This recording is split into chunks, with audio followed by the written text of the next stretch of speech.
Good morning students. आज हम हिंदी में स्पर्श भाग 2 से गद्य खंड पढ़ेंगे। उससे पहले हमने स्पर्श भाग 2 में पद्य खंड पढ़ चुके हैं। पद्य खंड होता है कविता का भाग और गद्य खंड होता है कहानियाँ। तो आज हम कहानियाँ पढ़ना आरंभ करेंगे। तो आज हम गद्य खंड से पढ़ेंगे और पहला चैप्टर है हमारा प्रेमचंद द्वारा लिखित बड़े भाई साहब। तो आज हम प्रेमचंद जी द्वारा लिखित बड़े भाई साहब के बारे में पढ़कर जानेंगे। तो सबसे पहले हम लेखक प्रेमचंद जी के बारे में जीवन परिचय जान लेते हैं। मुंशी प्रेमचंद जी का जीवन परिचय। 31 जुलाई 1880 को बनारस के करीब लम्ही गांव में जन्मे धनपत राय ने उर्दू में गुलाब राय और हिंदी में प्रेमचंद नाम से लेखन कार्य किया। अर्थात 31 जुलाई 1880 को बनारस के लम्ही गांव में, बनारस के करीब लम्ही नामक एक गांव है, वहीं पर प्रेमचंद जी का जन्म हुआ था और बचपन का नाम धनपत राय था, जिन्हें उर्दू में गुलाब राय और हिंदी में प्रेमचंद नाम से जाना जाने लगे। निजी व्यवहार और पत्राचार धनपत राय नाम से ही करते रहे, यानी कि बचपन में लेखक प्रेमचंद का नाम धनपत राय था, तो जब पत्राचार करते थे, पत्र में पत्रकारिता का कार्य करते थे, उस समय धनपत राय नाम से ही किया करते थे।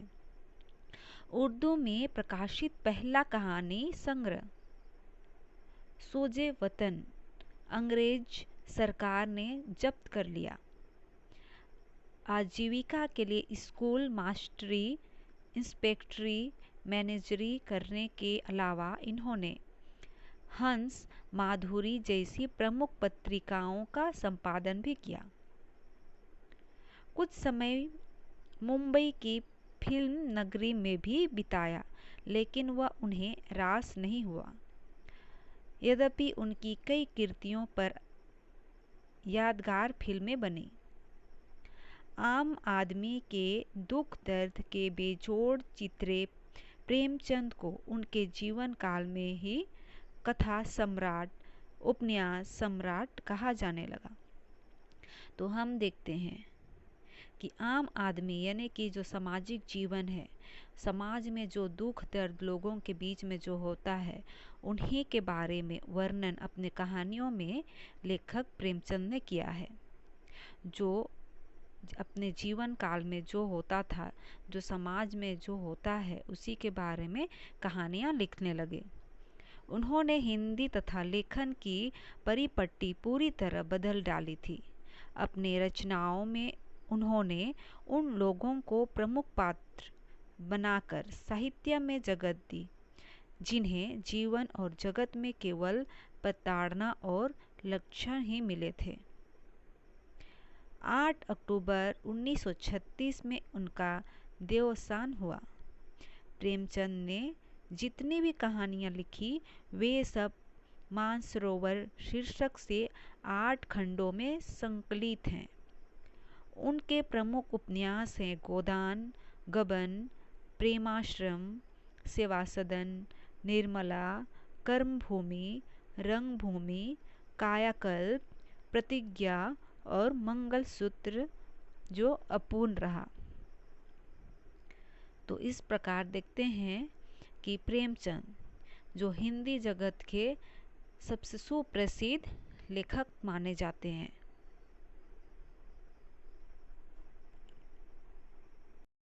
प्रेमचंद जी जितनी भी कहानियाँ लिखे, सभी समाज में हो रही लोगों के बीच जो दर्द, जो कष्ट है, उन दर्द के बारे, उन कष्टों के बारे, जो गांव के जो लोग हैं उनके बारे में हमेशा लेखन चलाई। जितने भी उपन्यास लिखे, कहानियाँ लिखी, वे सब अपने समाज में हो रही अत्याचार, दुख दर्द के बारे में ही लिखा है। और सभी जो कहानियाँ हैं दुख भरी कहानियाँ हैं। तो चलिए हम प्रस्तुत पाठ बड़े भाई साहब, जिसमें लेखक स्वयं अपने से बड़ा भाई के बारे में वर्णन करके हमें बताए हैं। तो चलिए हम जानते हैं कि अपने बड़े भाई साहब के बारे में लेखक प्रेमचंद जी क्या बताए हैं। तो चलिए हम पाठ की शुरुआत करते हैं और जानते हैं। अब हम अपने पाठ्य पुस्तक पर आधारित पाठ प्रवेश देखेंगे। यह पाठ बड़े भाई साहब, यह पाठ दो भाइयों की कहानी पर आधारित है। बड़ा भाई हमेशा पढ़ाई करता रहता है। उनके बड़े भाई अर्थात लेखक के बड़े भाई, लेखक प्रेमचंद जी के बड़े भाई उनसे 5 साल बड़े हैं, परंतु 3 ही कक्षा आगे पढ़ रहे हैं। लेखक ने अपनी पूर्ण ईमानदारी के साथ बड़े भाई के दृष्टिकोण एवं विचारों को लिखने का प्रयत्न किया है और इस पाठ का नाम बड़े भाई साहब दिया है। जब घर में 2 भाई होते हैं, एक बड़ा और एक छोटा, तो जो बड़े भाई होता है वह अपने छोटे पर अधिकार दिखाता है और कहता है, अभी तुम छोटे हो इसलिए इस काम में हाथ मत डालो। यह सुनते ही कई बार बच्चों के मन में आता है कि काश हम बड़े होते तो कोई हमें यूं ना टोकता। लेकिन इस बुलावे में ना रहिएगा, क्योंकि बड़े होने से कुछ भी करने का अधिकार नहीं मिल जाता है। घर के बड़े को कई बार तो उन कामों में शामिल होने से भी अपने को रोकना पड़ता है, चाहने पर भी रोकना पड़ता है, जो उसी उम्र के और लड़के अधेड़ करते करते हैं। जानते हो क्यों? क्योंकि वे लड़के अपने घर में किसी से बड़े नहीं होते। प्रस्तुत पाठ में भी एक बड़े भाई साहब है जो है तो छोटे ही, लेकिन घर में उनसे छोटा एक भाई और है। उसे उम्र में केवल कुछ साल बड़ा होने के कारण उनसे बड़ी बड़ी अपेक्षाएं की जाती है। बड़ा होने के नाते वह खुद भी यही चाहते हैं, यही जानने की कोशिश करते हैं कि वह जो कुछ भी करे वह छोटे भाई के लिए एक मिसाल का काम करे, यानी कि उसका बड़ा भाई का जो भी अच्छाई हो उसे देखकर छोटा भाई सीखे। इस आदर्श स्थिति को बनाए रखने के फेरे में बड़े भाई साहब का बचपना तिरोहित हो जाता है, यानी कि समाप्त हो जाता है। यह सोचकर बड़ा भाई का मन भी खेलने को करता है, लेकिन वह नहीं खेलता है, बल्कि छोटे भाई के सामने वह अच्छाई दिखाता है, जिससे कि जो छोटा है वह देखकर बड़े भाई का अनुसरण करे, जो बड़े भाई कर रहा है उसी को करे।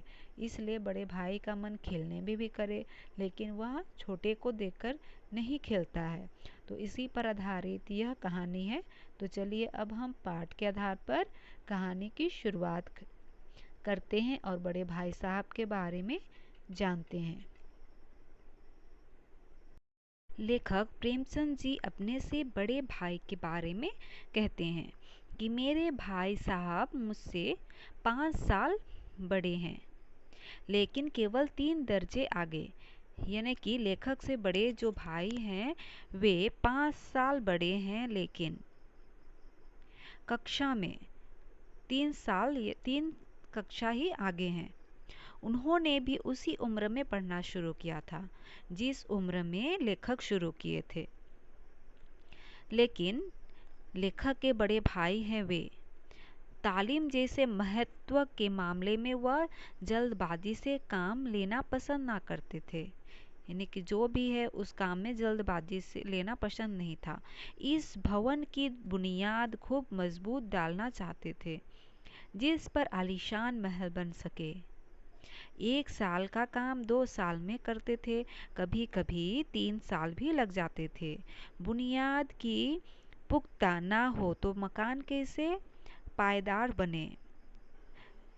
लेखक अपने बड़े भाई साहब के बारे में यही बताना चाहते हैं कि यही कहते हैं कि लेखक से बड़े भाई साहब जो हैं वो सिर्फ 5 साल ही बड़े हैं, लेकिन कक्षा में 3 साल लेखक के बड़े भाई लेखक से आगे हैं। और उसी साल में, जिस साल में लेखक शुरू किए थे, उसी साल में ही, उसी उम्र में ही बड़े भाई भी शुरू किए थे, लेकिन भी 3 साल ही लेखक से आगे हैं, 5 साल होते हुए भी। क्यों? क्योंकि लेखक यहाँ यही बताना चाहते हैं मजबूत भवन के निर्माण के बारे में, आलीशान महल बनाने के बारे में, कि लेखक के जो बड़े भाई हैं वे बहुत अध्ययनशील हैं, पढ़ते हैं, लेकिन यह लेखक को दिखाने के लिए करते हैं, जिससे कि उनकी अच्छाई को देखकर लेखक भी पढ़ने में मन लगाए और हमेशा पढ़ते रहे और अच्छा ही कार्य करे। लेखक के बड़े भाई हैं, बड़े भाई साहब पढ़ते हैं, दिन भर उन्हें देखे पढ़ने में ही मन लगा रहता है, बस पुस्तक खोल के ही बैठे रहते हैं और लिखते रहते हैं और पढ़ते रहते हैं। लेकिन जब रिजल्ट आता है तो उसमें देखते हैं कि वो असफल हो गए हैं और एक ही कक्षा में, एक साल में 2 बार एक ही कक्षा में बैठना पड़ जाता है। कभी कभी ऐसा भी होता है कि 3 साल भी लग जाता है। यही कारण है कि बड़े होते हुए भी, 5 साल बड़े होते हुए भी लेखक से सिर्फ 3 साल ही बड़े हैं। लेखक प्रेमचंद जी आगे कहते हैं, मैं छोटा था वह बड़े थे, यानी कि लेखक छोटे थे और बड़े भाई उनसे 5 साल बड़े थे। मेरी उम्र 9 साल की थी, वह 14 साल के थे। उन्हें मेरी तंबी और निगरानी का पूरा और जन्मसिद्ध अधिकार था और मेरी शालीनता इसी में थी कि उनके हुक्म को कानून समझो। यानी कि लेखक जानते थे कि बड़े भाई उनसे बड़े हैं, तो उनका जो भी हुक्म हो, जो भी आज्ञा हो बड़े भाई का, उसको चुपचाप से पालन करे। इन्हीं में शालीनता थी, इसीलिए लेखक हमेशा बड़े भाई के कहने पर चुपचाप ही रहते थे और उनकी आज्ञा का पालन करते थे। फिर आगे लेखक यही कहते हैं, अपने बड़े भाई साहब के बारे में बताते हैं कि वह स्वभाव से बड़े अध्ययनशील थे, यानी कि हमेशा देखो स्वभाव से पढ़ने का बहुत मन था, जब भी देखो पुस्तक खोल के बैठे ही दिखाई देते थे, यानी कि स्वभाव से बड़े ही अध्ययनशील थे। हरदम किताब खोले बैठे रहते और शायद दिमाग को आराम देने के लिए कभी कॉपी पर किताब के हाशियों पर चिड़ियों, कुत्तों, बिल्लियों की तस्वीरें बनाया करते थे। यानी कि जब पढ़ पढ़ के थक जाते थे तो कॉपियों पर, किताबों पर कभी कभी चिड़ियों को, पक्षियों का चित्र बनाया करते थे। कभी कभी एक ही नाम या शब्द या वाक्य 10-20 बार लिख डालते थे। कभी एक शेर को बार बार सुंदर अक्षरों में नकल करते थे। कभी ऐसे शब्द रचना करते जिसमें ना कोई अर्थ होता, यानी कि ऐसे शब्दों को लिखते थे कि जिसका कभी अर्थ ही ना हो, जैसे ना कोई सामंजस्य हो। मसलन एक बार उनकी कॉपी पर मैंने यह इबारत देखी, यानी कि यह लिखा हुआ लेखक ने अपने बड़े भाई साहब की कॉपी पर देखा, जिसमें लिखा था, स्पेशल आमीना भाई डैश भाइयों, कोमा दरअसल, कोमा भाई भाई, राधेश्याम, कोमा श्रीयुत राधेश्याम, कोमा 1 घंटे तक। इसके बाद एक आदमी का चेहरा बना हुआ था। मैंने बहुत चेष्टा की इस पहेली का कोई अर्थ निकालूं, लेकिन असफल रहा। यानी कि लेखक ने अपने बड़े भाई साहब का कॉपी पर देखे कि बड़े भाई साहब क्या चित्र बनाते हैं और क्या लिखते हैं। तो जब एक बार कॉपी देखे बड़े भाई साहब का, उसमें ऐसे शब्दों का वर्णन किया हुआ था, ऐसे शब्दों को लिखे थे जिसका कि कोई अर्थ ना हो, और एक ही शब्द को 10 बार 20 बार लिखा करते थे। मैं और लेखक ने यह भी चेष्टा की, यह भी जानने की कोशिश की कि इन जो शब्द लिखे हैं, इन शब्दों का कुछ अलग अर्थ हो सकता है, लेकिन लेखक नहीं समझ पाए कि इनका क्या अर्थ होता है, और उनसे पूछने का साहस ना था क्योंकि वे 5 साल बड़े थे। वह 9वीं जमात में थे, मैं 5वीं में, यानी कि लेखक के बड़े भाई क्लास 9 में थे और लेखक उस समय सिर्फ क्लास 5 में थे, यानी कि 5वीं कक्षा में थे। उनकी रचनाओं को समझना मेरे लिए छोटा मुंह बड़ी बात थी, यानी कि जो भी लिखते थे, जो भी पढ़ाई करते थे, उनके बारे में पूछना लेखक के लिए छोटा मुंह बड़ी बात की जैसी थी। इसीलिए अपने बड़े भाई से कुछ भी नहीं पूछते थे, वे अपने में ही रहते थे। लेखक आगे स्वयं अपने बारे बताते हैं कि लेखक प्रेमचंद जी को पढ़ाई में बिल्कुल ही मन नहीं लगता था। 1 घंटा भी किताब लेकर बैठना पहाड़ लगता था। मौका पाते ही हॉस्टल से निकलकर मैदान में आ जाता और कभी काकरियाँ उछालता, कभी कागज की तितलियों उड़ाता, और कहीं कोई साथी मिल गया तो पूछना ही क्या। कभी 4 दीवारी पर चढ़कर नीचे कूद रहे थे, कभी फाटक पर सवार उसे आगे पीछे चलाते हुए मोटर कार का आनंद उठा रहे हैं। लेकिन कमरे में आते ही भाई साहब का वह रुद्र रूप देखकर प्राण सूख जाते। उनका पहला सवाल यह होता, कहाँ थे।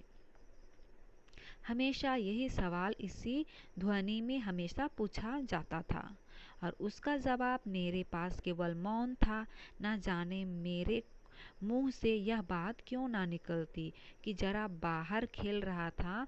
मेरा मौन कह देता था कि मुझे अपना अपराध स्वीकार है और भाई साहब के लिए उसके सिवा और कोई इलाज ना था कि स्नेह और रोज से मिले हुए शब्दों में मेरा साक्षात्कार करे। यानी कि लेखक अपने बारे स्वयं कहते हैं कि लेखक को बिल्कुल पढ़ाई में मन नहीं था। जब भी पढ़ने के लिए बैठते थे, 1 ही घंटा होता था और लगता था कि पहाड़ टूट पड़े हैं। और हॉस्टल में रहते थे, इसीलिए वे हॉस्टल से बाहर चले जाते थे और अपने दोस्तों के साथ में खेला करते थे। और जब घर वापस आते थे, अपने हॉस्टल का रूम में आते थे, तो बड़े भाई साहब हमेशा एक ही प्रश्न पूछते थे कि कहाँ गए थे। तो लेखक का मुंह चुप ही रहता था, अपने बड़े भाई से कुछ नहीं बोल पाते थे। हमेशा एक ही प्रश्न पूछा करते थे, लेकिन उसका जवाब कभी लेखक नहीं दे सकते थे। तो आज के लिए हम इतना ही पढ़कर समझते हैं, तो अगली कक्षा में हम और आगे पढ़कर समझेंगे। तो हमने जितना भी पढ़ा है आज, आप लोगों को ज़रूर समझ में आ गई होगी।